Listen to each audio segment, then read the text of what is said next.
खरं तर औरंगजेब कोणी साधारे म्हणत आणि आशिया खंडातलं सगळ्यात मोठं साम्राज्य म्हणजे औरंगजेबाचं राज्य आणि आशिया खंडातलं सगळ्यात छोटं राज्य म्हणजे आपल्या शिवरायांचं स्वराज्य. अरे काबूल पासून कंधार पर्यंत आणि गंगेपासून यमुनेपर्यंत असं औरंगजेबाच्या राज्याचा विस्तार आणि आपलं कसं बसवलं 6 जिल्ह्यात पसरलेलं आपलं शिवरायांचं स्वराज्य.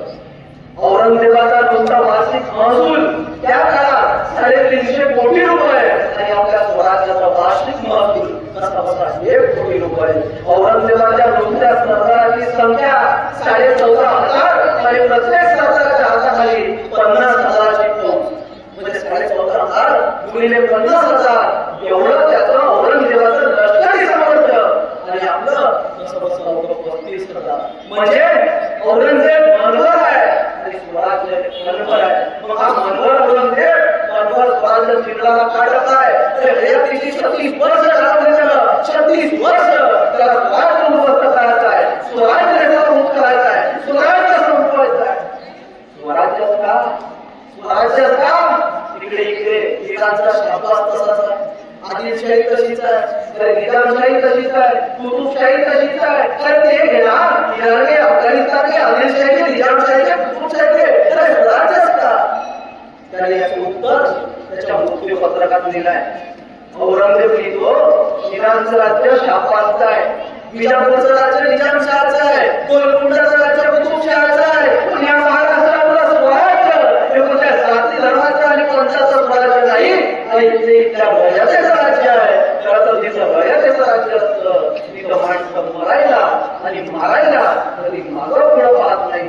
हे सगळ्यात महत्वाची गोष्ट आहे. त्याचं बघा ना त्या बुंदेलखंड खंडाचा राजा छत्रसाल बुंदेल आला त्या महाराजांकडे आणि महाराजांना म्हणाला, राजे जसं तुम्ही या महाराष्ट्रात स्वराज्य उभा केलं तसं तुम्ही माझ्या बुंदेलखंडात यावं आणि मलाही स्वराज्य उभा करून द्यावं. महाराज म्हणले पहिले घरी जा, म्हणजे मी तुझ्या इथं यावं, तुला स्वराज्य उभा करून द्यावं, मग स्वराज्य करणं. अरे माझ्याकडे पण आलं होतं, मी कोणाला मदत केली, मी माझ्या स्वतःच्या भरोशावर आणि माझ्या भावड्यांच्या भरोशावर एवढा मला स्वराज्य उभा केलाय का. आणि एक प्रेरणा घेऊन तो छत्रसाल बुंदेला त्याच्या राज्यात गेला आणि त्याला त्याचा राज्य स्वतंत्र केला. शिवाजी महाराजांची स्थिती यांना काही नाही, ते खरंच आहे. आज जर शिवाजी महाराज प्रत्येकाच्या डोक्यात जर गेले तर दिल्लीचं तक्रारी बजावणार नाही. ही सगळ्यात महत्वाची गोष्ट आहे. मित्र व्हिएतनाम नावाचं एक राष्ट्र आहे. व्हिएतनाम नावाचं एक राष्ट्र आहे. राष्ट्र म्हणजे राज्य नाही, राष्ट्र आहे. अमेरिकेसारख्या बलाढ्य संतरत्न झुंजवत आहे. 36 वर्ष झाली एवढ्याशा व्हिएतनामला अजून अमेरिका हरवू नाही शकली. त्याचं कारण काय माहितीये, त्या व्हिएतनामच्या चौकात छत्रपती शिवाजी महाराजांचा पुतळा आहे. व्हिएतनाममध्ये तेही नव्हत्या, तिथला स्वातंत्र्य सेनानी हू जी मिन नाव त्याचं. त्याच्या समाधीवर काय लिहिलंय माहितीये, त्याच्या समाधीवर लिहिलंय छत्रपती शिवाजी महाराजांचा मावळा तिथे चिरविश्रांती घेतो आहे.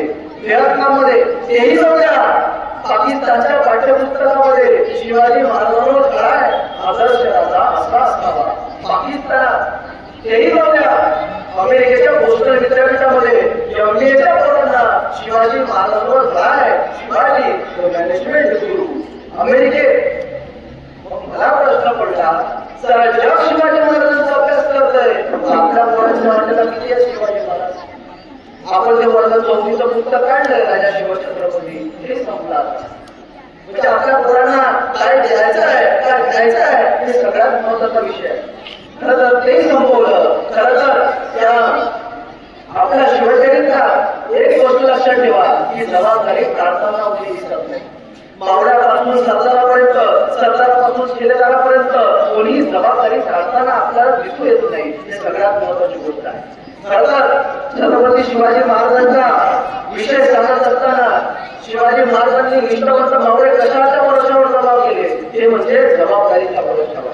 तुम्हाला एकदा जबाबदारी दिली तर ते पूर्ण करत होते. खरं तर जबाबदारी हा सगळ्यात महत्वाचा शिवाजी महाराजांचा विजयाचा विषय आहे.